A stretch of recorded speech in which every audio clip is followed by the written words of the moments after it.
Oi, boa noite! E aí, animadas para mais um Diva Pod? E aí, mulherada? Animada? Animadíssima. Então tá animadíssima. Bom. O tema de hoje não podia estar mais animado, né, gente? E atual, né? E atual. Verdade. Mas antes de começar, a gente tem que agradecer, porque foi um sucesso o primeiro episódio. A gente recebeu muitas mensagens, foi demais, não foi, Kê? Sim, muito bom, né? Foi Continue. Hoje aí, ó, se você ainda dá tempo, estamos só no aquecimento, já chama alguém, né? Porque hoje o tema tá prometendo, né? Tá prometendo. Velha eu? Não. Velha eu? Que isso? Tô fora. Por que a gente... essa que é a grande questão, né? Porque esse pavor de envelhecer, gente. Pois é, exatamente o que a gente vai tratar aqui, né? A gente vai, pelo menos, tangenciar algumas coisas dentro desse universo, né? Isso. Mas antes, vou fazer uma retomadinha rápida do primeiro, porque se você não viu o primeiro episódio, você pode voltar, né? E ver aqui na playlist. Pedir para você curtir, compartilhar, né? E mandar para as amigas. Se inscrever. Manda para os maridos também. Nosso produtor aqui falou com a gente. Olha, vocês têm que lembrar dos homens. Foi a dica do programa. Olha, e os homens? É verdade, né? Acho que podem aprender muito sobre o universo feminino escutando aqui o nosso podcast. Isso. Ô, Kênia, não esquece daquela dica que ele falou que se você virar, o microfone é unidirecional. Aí... Ah, é verdade, gente. É ou não é, João Pedro? Diz verdade. Aí. Hoje o nosso produtor aqui... Não, daqui a pouco eu vou falar com ele. Mas aí o seguinte, vamos lá. Eu quero comer...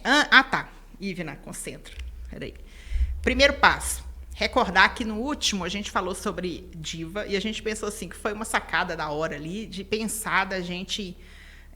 o que eu tenho de valor, né? Que me faz... Para que eu possa me ver e me sentir como uma diva, né? A gente ficou isso. E hoje também a gente quer pensar alguma coisa disso pro final do tema, né?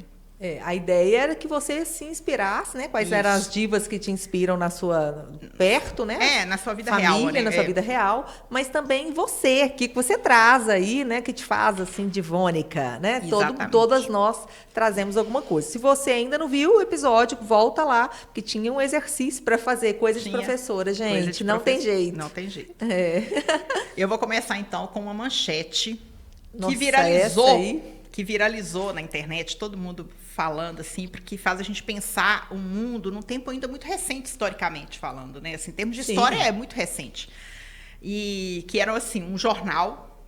Na verdade, as pessoas acharam, eu até descobri na hora que eu estava pesquisando, que eles acharam que era de 1904, mas não era de 1904. 1904 foi quando o jornal foi fundado, que saiu no Diário do Comércio, que é um dos jornais mais antigos que ainda está em circulação.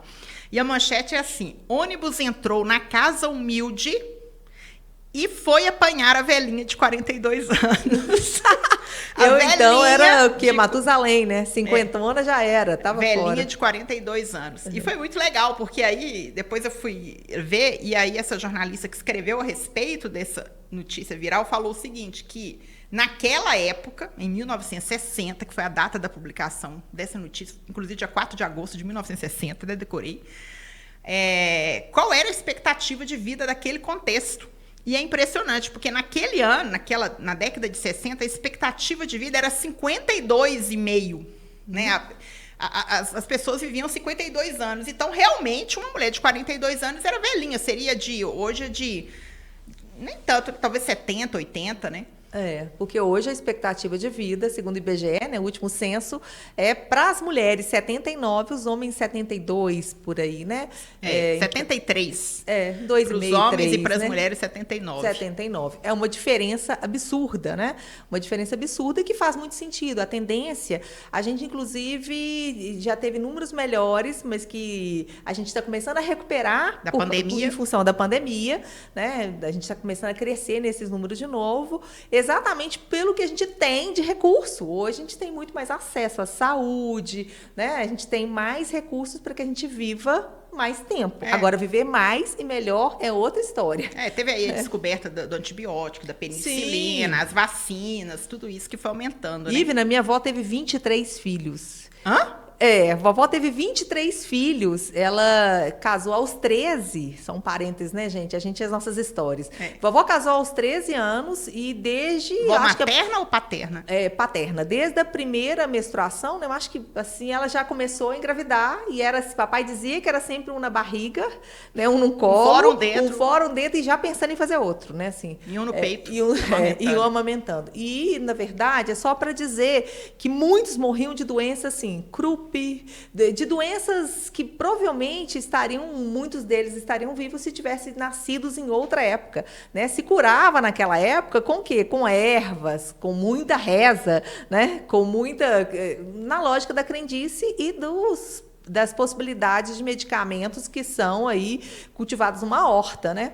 Então, muito complexo. Eu conheci, dos 23, 9 tios, assim, poucos, né? Assim, se você pensar. Né? Às vezes, vovó tinha gestação de gêmeos e um vingava, o outro não. O mundo mudou demais a conta. Demais. E aí, tem uma questão que essa geração nossa, 49, 50 anos, é uma geração que está sofrendo os horrores dessa mudança. Por quê? Porque a gente está ali no meio, né?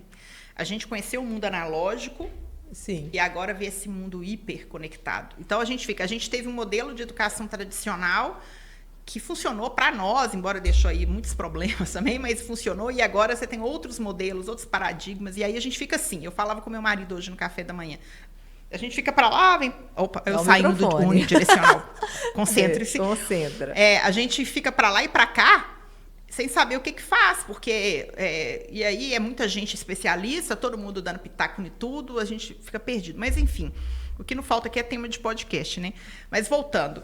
Aí, Kênia, alguns dados, assim, ainda do censo de 2022, né? Comparado, que a idade mediana hoje do Brasil, né, é de 35 anos, a média de idade, né, é 35, e que no Brasil, gente, essa notícia, eu não sei se é uma notícia boa. É meio para rir ou para chorar, né? Não, eu acho que é meio que para entrar em pânico, mas no Brasil tem 6 milhões a mais de mulheres que homens, cara. 6 milhões! Eu lembrava até de uma piadinha que rolava. Tinha uma época que eles falavam aqui em Belo Horizonte, para cada 10 mulheres tinha um homem. Nossa! Assim, essa comparação, né? E aí, uma vez eu ouvi uma piada, assim, se fosse hoje seria meme, porque já tem muito tempo, falava assim, então tem alguém com 20, porque eu tô sem ninguém. O cara escreveu, então tem alguém com 20, porque eu tô sem ninguém. Bom, então são 6 milhões de mulheres. Agora sim, aumentou a expectativa de vida, beleza e tal. A pergunta que não quer escalar é, como que a gente vai somar vida? Aí eu vou colocar esse vida bem em caixa alta. Sim. Como que a gente vai somar vida para esses anos que a gente está conseguindo a mais, né? Esse eu acho, inclusive, que é o maior desafio e é o que, na verdade, as grandes pesquisadoras trazem como possibilidades, porque não é só mais viver mais anos, é viver de forma funcional durante esse tempo. A gente tem algumas pesquisas que apontam que, na verdade, quando o homem, né, vai envelhecer, ele pensa assim, quem vai cuidar? Você vai ser cuidado por quem? Ah, pela minha mãe, pela minha filha. E a mulher é esse ser solitário por natureza. Quem vai cuidar, né, da mulher? Nossa, eu vou ter que cuidar.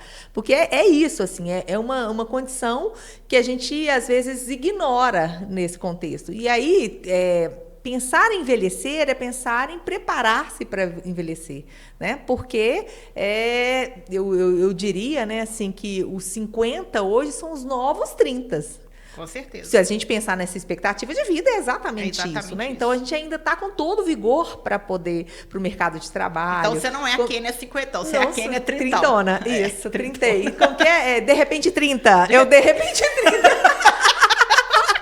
Falou, né?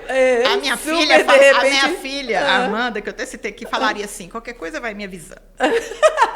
Desse jeito mesmo. Eu, de repente, 30. Mas, de verdade, pela questão, pensando aí na questão de viver mais tempo. Se a gente vai viver mais tempo, significa que a gente aumentou aí muitas questões. Então, o mercado de trabalho, a gente ainda tem muitas barreiras em função dessa lógica, porque a gente ainda não tem um ajuste pensado para essa expectativa de vida. Isso é dito, né? A gente tem vários antropólogos, a gente tem vários estudiosos que dizem isso, né? Que apontam essas questões aí que são importantes nessa lógica do etarismo, né? Não, são muitas nuances, né? Porque você tem a questão da Previdência, que é um problema econômico concreto que a gente no vai ter contexto pela da Previdência, frente. a gente já tem uma pirâmide invertida, uma né? pirâmide invertida. Praticamente, tem muito mais gente usufruindo da lógica previdenciária do que literalmente trabalhando, né? Contribuindo. Agora, imagina isso no universo aí daqui a próximos 20 anos. Aí você tem esse contexto da Previdência. Esse tema está correlacionado a muitos outros. Você entra na questão do aspecto das taxas de fecundidade, porque eu também vi que no mundo hoje existem mais avós que netos. No mundo é um dado, né? Você tem mais avós que netos, que é uma questão que fica aí a pergunta. Você esbarra nas questões da saúde e de como vai envelhecer, né? Como que a gente vai envelhecer? Eu queria deixar aqui uma dica, não sei se você já viu, Kenny, mas eu gostei demais de um documentário que foi publicado no ano passado. Ele está disponível na íntegra no site do Dr. Drauzio Varela, que chama Quantos Dias, Quantas Noites. Ele traz uma eu vou ter que ler. Ele traz uma pegada diferente, porque ele analisa o contexto a revolução da longevidade, mas ele pega a questão social também, porque ele vai para os aglomerados, para as favelas, para vilas, para mostrar como é envelhecer lá. E aí ele escuta vários especialistas, como a Ana Cláudia Quintana Arantes, que trata de cuidados paliativos, que é feríssima e tal. Bom, mas aí tem uma fala no documentário que diz assim, que quando você chega numa sala, em qualquer lugar que tem essa geração da nossa idade, ou até com pessoas mais jovens, e pergunta assim, como que você imagina que vai morrer? Aí aqui 90% das pessoas respondem assim, eu vou morrer dormindo igual passarinho e tal, igual a velhinha do Titanic. Foi lá, né, jogou a pedra e voltou e dormiu bonitinha. Bem cênico, né? Bem isso. Só que, na verdade, ele falou assim, 90% das pessoas vão morrer dando trabalho. Cara, isso toca fundo. Isso é uma grande verdade. Isso eu falei assim, morrer dando trabalho, né? Você passou pela... Mas, na verdade, não é nem chegar a morrer, né? Na verdade, é encontrar-se nessa lógica dessa velhice, né? Que a gente tem. Eu disse assim, nós vamos viver mais porque é possível no contexto de saúde, de sociedade. Mas como a gente vai viver mais? Eu acho que o como... Essa sobrevida, né? E que é um grande desafio de vida, assim, é viver mais e melhor, né? Então, é a construção de algo que a gente precisa pensar que se hoje a gente tem uma expectativa de vida que nos leva minimamente para os 79 mulheres, né, por aí, significa que eu posso, inclusive, e a ideia é que isso vá crescendo, né, gente? Na verdade, a gente tem essa expectativa, mas eu acho que ela ainda vai chegar a tendência a aumentar, porque a gente teve um gap em função da pandemia, mas é pensar como que eu vou me envelhecer, como que eu vou já preparar para isso. Eu acho que a gente não pensa nessa condição, né? Então, a gente tem alguns elementos do lado de lá da sociedade, que ainda não está preparada para entender que a quem é 50 agora é, de repente, 30, ou seja, está com pleno vigor ainda, é possível de trabalho. Aliás, não só pleno vigor, mas com uma bagagem absurdamente boa, que poderia ser bastante útil em milhares de vertentes.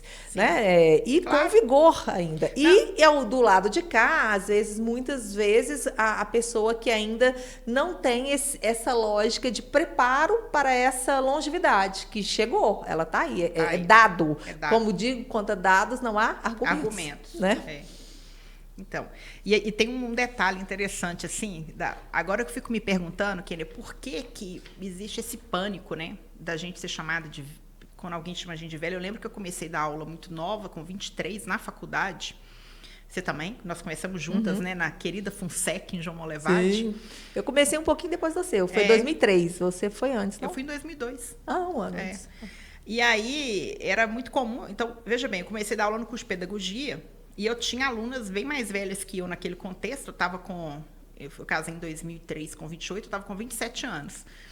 E eu tinha alunas senhoras, porque eram aquelas professoras do Estado que tinha que regularizar a carreira e tal. E aí todas me chamavam de senhora. Naquele contexto, eu comecei a achar estranho, depois eu achei legal, porque era muito daquela dimensão de respeito que a gente aprendia na época. Naquela época eu não me incomodava, mas hoje já dá um certo incomodozinho quando alguém fala senhora. Eu sou mais radical, Ivna. Eu nunca, desde o início, desde 2003, meu primeiro dia de sala de aula, né? Eu sempre fui contra a qualquer aluna em treinamento, em qualquer coisa, me chamar de senhora. Mas porque remonta uma coisa que eu abomino, assim, que remonta a ideia de Casa Grande Senzala, né? A ideia de que os senhores, né, eram aqueles, muito mais do que da lógica do respeito. dos superiores. E eu sempre entendi a sala de aula como um lugar de partilha. Eu sempre aprendi demais com os meus alunos e eu acho que isso me fez querer dar aula, assim, porque eu acho que era um lugar de aprendizado de mão dupla. Não é um lugar onde... Mas você não cresceu nesse ambiente, assim? Cresci, o meu pai... Falar com alguém, deixa eu contar uma história assim, legal. O papai tem uma única neta, né? Papai vai fazer 83 anos, tem 82, e desde quando Leila começou a nascer, e aí começou a falar, começou a falar, ela começou a chamar, e aí o papai chamava, ela falava, que? Ela, que não? Ele falou, que não, senhor? Eu falei, pai, deixa eu te falar uma coisa. Ela não vai deixar de amar mais o senhor, porque ela vai te chamar de senhor. Você falou senhor.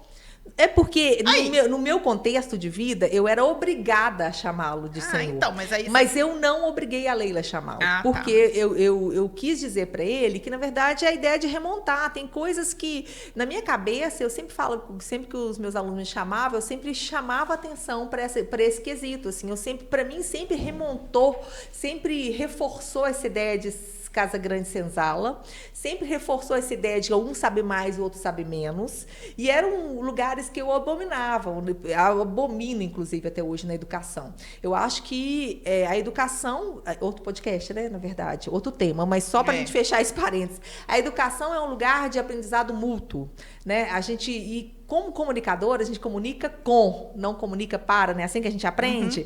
Então, isso para mim ficou muito marcado. Então, toda oportunidade que eu tinha com os meus alunos, e eu sempre reforçava isso, assim, gente, porque a gente às vezes fala sem pensar, a gente repete algo, e isso é difícil, porque eu estou dizendo com a minha filha, né? Assim, papai custou entender que o fato de ela não chama mãe, eu chamo Leila, ela não fala senhora, ela fala oi. Tá tudo certo, ela fala oi. Papai chamava Leila, ela também falava oi, que? E para ele era doído. E aí eu tive que falar, pai, ela não vai te amar menos ou ela te ama menos porque ela fala que oi, né? Assim, não tem nenhum problema. Mas é um desafio, né? Porque é um esquema cultural, Entendi. Né? Eu ainda chamo papai de senhor por um contexto muito de imposição, eu aprendi assim, tinha que ser chamado assim. Mas ou seja, você aprendeu assim, mas não quer dizer que você quer repetir isso. Exatamente. Eu acho que o lugar do aprendizado é esse lugar de a gente quebrar os paradigmas onde é necessário. Aqui, para mim, é algo que sempre me incomodou essa causa, e eu sempre quis quebrar. Sempre quando eu podia em sala de aula eu dizia o porquê. Por que eu não gostava? Não era porque eu estava me sentindo velha.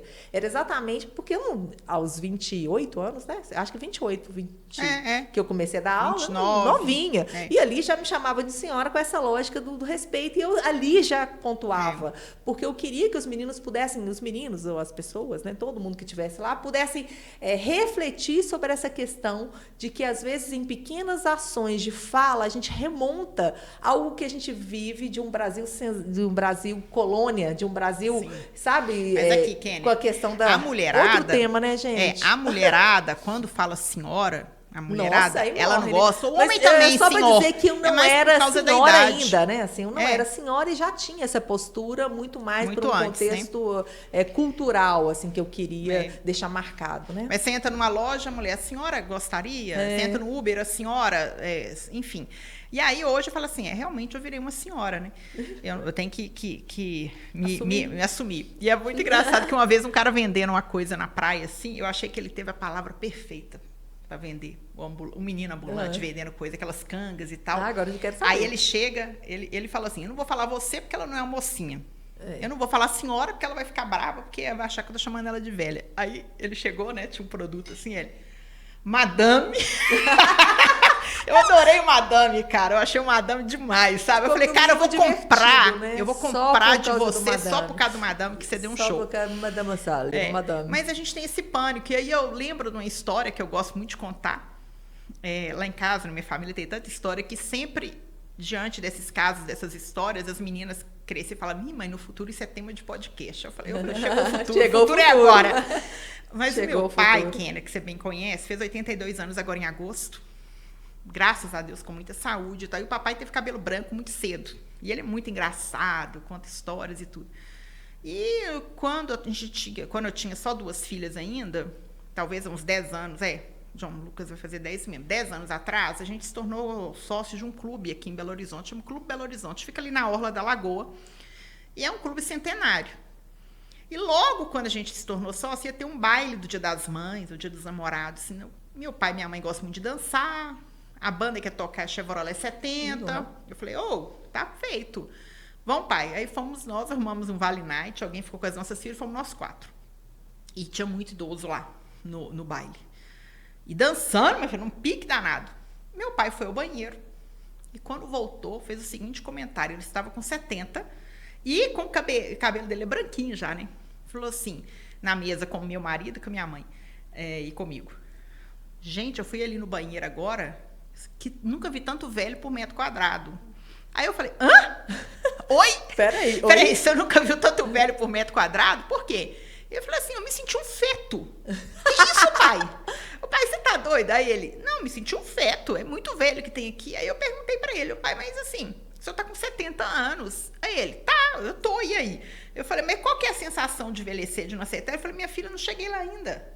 Não sei, né? Ele não sabe o que é envelhecer, porque assim... Mas o que eu fico pensando é por que a gente tem medo. Eu acho que é um pouco desse senso de mortalidade, que a gente não quer morrer, porque assim, pensa assim, se à medida que eu vou envelhecendo, eu estaria mais próxima da morte, e talvez como eu não quero morrer, que eu sou muito apegada a isso aqui, né, a nossa existência aqui, e aí eu tenho pânico disso, eu acho que só pode ser. Mas aí tem uma outra questão engraçada que também meu pai fala, quando alguém fala assim... eu aprendi com ele, eu acho o máximo. Você vai fazer aniversário, aí a pessoa, tá ficando velha, hein? Aí ele, tô, graças a Deus, porque se eu não ficar velha, eu vou morrer. Ou então, se a pessoa não quer ficar velha, então morre, meu filho. Morre, porque só tem um jeito de não envelhecer, se você morrer. Exatamente. Né? Esse pânico, por quê? Porque é uma sociedade que está determinado com o mito da juventude, né? Do dia desse, Pedro Bial teve um programa sobre isso, né? Sensacional. A questão da juventude, tipo assim, só o jovem tem a performance, só o jovem tem vigor, só o jovem tem criatividade. Porque se não existisse isso, só a pele do jovem, só essa pele jovial, só as rugas, tudo isso, o que eu fico na minha utopia, assim, né? No meu sonho, eu falei assim, seria tão bom se a gente conseguisse normalizar esse envelhecimento, assim, essa aceitação de que as coisas caem e que isso faz parte do processo. Daí eu entender que a Fernanda Montenegro, eu acho que é uma grande diva, sabe? Não é isso, mas está muito enraizado. Então, de repente, eu chego no espelho, eu olho, e aí eu falo assim, caramba, nossa, tá caindo mesmo, assim, eu tô sentindo que tá caindo, nossa, meu pescoço... pescoço envelhece mesmo, né? Mão. E aí você começa a fazer esse tipo de análise e fala assim, caramba, isso está tão enculturado que eu, que me acho bem resolvida nessas coisas, eu não tô bem resolvida em nada, entendeu? Porque eu tô meio em crise com essas coisas também. Eu acho que tá chegando a crise dos 50, não sei. Mas por que, na sua opinião, assim, que as pessoas... O pânico vem de onde? Nossa, e é bem complexo mesmo, né? Porque quando alguém fala assim, eu falo, nossa, gente, fiz 50. Você fala feliz, não parece. Né? Aí a pessoa fala com você assim, não parece.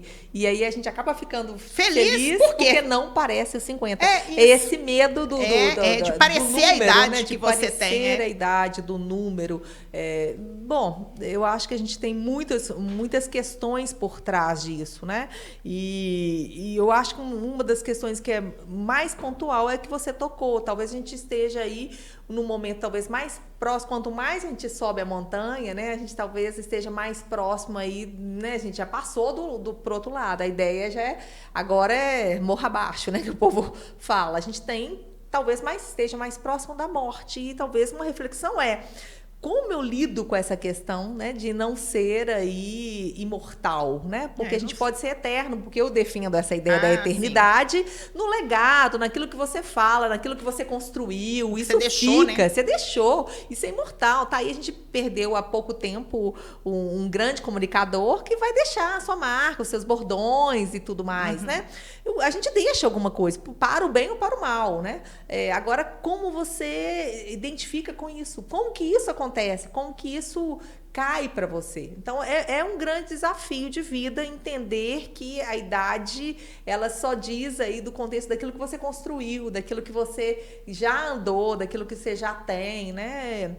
Eu acho que a gente vive também uma eterna busca eterna de chegar num lugar que a gente nunca vai chegar. Eu acho que esse vazio diz muito dessa busca incessante de algo que, na verdade, no contexto do ter, a gente não vai conseguir. conseguir solucionar. Que não é vai um ser de falta, né? A gente nunca vai estar completo. Exatamente. A gente tem essa lógica desse ser a gente é, assim, pelo contexto cristão, né? Pelo menos o que a gente comunga aqui, né? E psicanalítico também. A gente é um sim, ser de também, falta, né? E aí eu percebo que a gente precisa encontrar vazão para entender e para vivenciar esse momento. Esse momento que, na verdade, pode dar muito conforto para a gente. Né? Nas pesquisas, eu procurei aqui a Miriam Gondeberg, que é uma antropóloga famosa do tema, né? Assim, tem vários livros publicados, inclusive. Ela traz aqui 5 pistas que eu achei muito legal, assim, de o quanto que nessa lógica do envelhecer a gente pode ter alguns refrigérios, assim, a gente pode ter uma coisa que pode ser interessante. Uma delas é o tempo, algo que para mim é muito caro, que é um tema que eu falo muito, que eu gosto muito, que é como agora você tem essa lógica do tempo. Né? Como que eu vou usá-lo? Como eu vou usá-lo? Porque agora, normalmente, no envelhecer, vai chegar no momento que você já está aposentado algumas vezes, né? Então, o seu tempo com o seu neto, se você tiver um neto, né? Então, a gente tem aí alguns elementos. O outro é aprender a dizer não. Você está tão calejado com a vida que agora você, com maturidade suficiente, você sabe aquilo que realmente vem ao encontro do seu propósito, aquilo que não vem. Então, você, com muito sorriso no rosto, não, obrigada. Você sabe dizer não. O outro é a ideia de pensar nessa faxina existencial, nessa ideia de que a gente está indo para um lugar, né? Então, a gente tem que estar melhor, né? A gente vai melhorando com o tempo, como o vinho, melhora com o tempo, né? E a Tecla, pode falar essa palavra? De ligar o... Pode? Foda-se! Foda-se! Eu não posso falar, vocês falam, foda-se.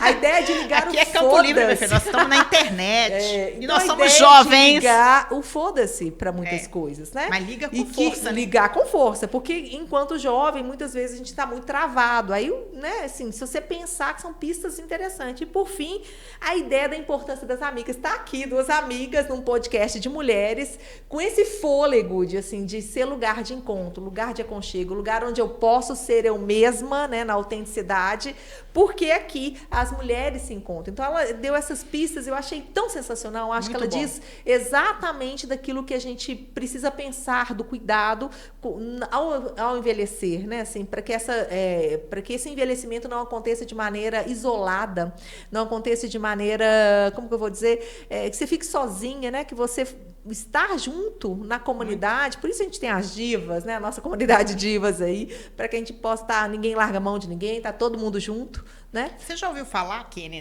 num projeto, saiu até uma matéria na BBC, que eu não sei falar a palavra em inglês, então não vou me arriscar, mas é a ideia de comunidade, mas assim, uma vila, um grupo de pessoas aqui no Brasil, comprou um terreno grande em Mogi das Cruzes, perto de São Paulo, que são pessoas nessa faixa etária de 50, 60, e aí elas compraram esse terreno grande, verde, com muita coisa, e veio um projeto arquitetônico que construiu tipo uma vila, com casas juntas.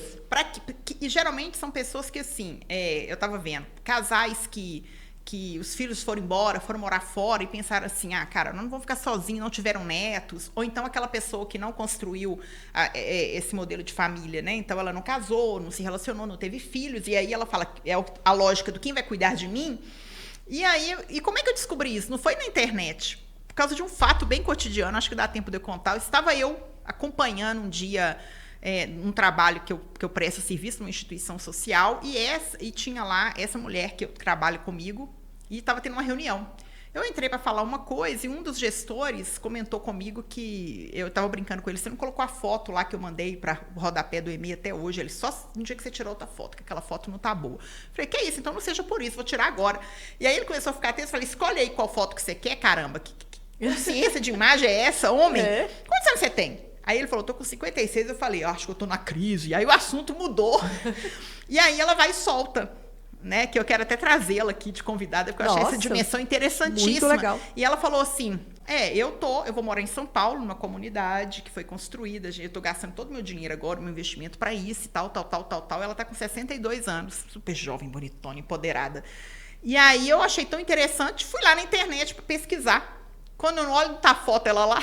Essa que eu conheço, que trabalha comigo, que legal. Que tá com essa experiência, que é esse desejo, assim, aquela lucidez e pensar, envelhecer assim, bem em comunidade, né? feliz, convivendo e tal. Eu acho que essa que é a grande questão, eu acho que a ideia de a gente ter consciência plena e absoluta de que as limitações chegam, né? Então, aí a gente... Na verdade, Ivna, vamos ser muito sinceras, esse tema é um tema muito, muito, muito grande. A gente nem começou a falar e já tá quase acabando. Ele dá para muitos subtemas. Muitos subtemas. A gente vai falar, então, etarismo no trabalho, para um próximo tema de podcast, né, gente? Eu deixando a dica, né?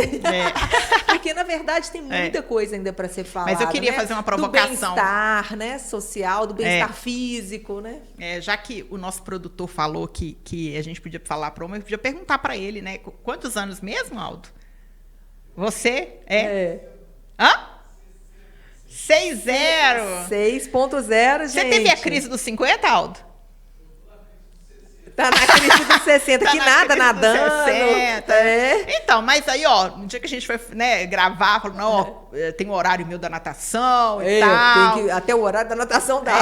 Trabalhando, 1000 projetos, é isso aí. É isso. É a vida que segue, né? A vida que segue com o tempo que é meu, com o aprender a dizer não, né? Com a faxina existencial que é importante, né? Com a nossa conexão com o divino aí, com o ligar o... Foda-se! Isso. E a importância de estarmos juntas, né? Como amigas e amigos nessa comunidade, que é uma comunidade que acolhe. Porque muitas vezes assim, o envelhecimento ele é solitário, então ele perde um pouco essa lógica. Né? E que é muito importante, né? Porque até nós que temos filhos, nós vamos viver um dia a síndrome do ninho vazio, que eles falam, que é o momento que eles vão e a gente vai ficar. Vai ficar você e seu marido, ou você vai ficar viúva, ou separada, que seja. A gente vai ficar, né? E aí, onde que vai encontrar? Nos nossos pares. Sim. Mas é isso, acabou, Kênia. Acabou. Gente, deixa aí os comentários pra gente. Fala assim, vocês são essenciais, necessários. Dá aquela força pra gente. Faz aquela massagem gostosa no nosso ego, né? E aí eu vou ter que contar com esse tema, porque com toda sinceridade é um tema que é muito caro, me é muito caro. Eu amo muito falar sobre ele, gosto muito, acho que tenho estudado, tenho pesquisado, acho que é um tema importante para a nossa sociedade, né? Ou de repente 30, dá para você levantar e mostrar a calça aí que você comprou para esse programa de hoje, porque eu acho que a galera não viu. Levanta aí e dá uma mostrada nessa calça aí, porque eu quero fazer um comentário. Gente, calça super bonita e tal. Eu falei, Kênia, mas não aparece no podcast a calça. Chega pra cá que não tá aparecendo, não. Aí eu falei assim, não aparece. Apareceu, pode sentar. Eu falei, não aparece. E aí eu vou dar uma dica aqui, porque eu acho que a mulherada adora dica. Diva age da seguinte maneira, Kênia. Quando eu fizer um elogio de uma roupa que você tá usando, tipo assim, nossa, Kênia, que calça bonita, que brinco bonito. Aí você simplesmente fala assim, não, obrigada. E basta. Que a gente tem um complexo de pobreza de contar porque eu falo, Ivna, você não acredita quanto custou isso? Não, e cá pra nós. Foi na feira shopping, menina, custou tanto. Você falou comigo ali agora, custou tanto, você não tá acreditando, vou te mostrar a etiqueta. Eu falei, Kênia, não precisa falar quanto custou. Obrigada. Basta ser chique. Então, um brinde, porque diva pode para mulheres. De verdade, gente. Até mais. Tchau, gente. Dia 17, hein? Às 21h. Se inscreve e 3 minutos. 21h03 a gente tem aqui nosso encontro marcado. Se inscreve no canal e compartilha o podcast aí, né? Esse é só aquecimento do tema, que é muito, muito amplo, grande. Né? Fui!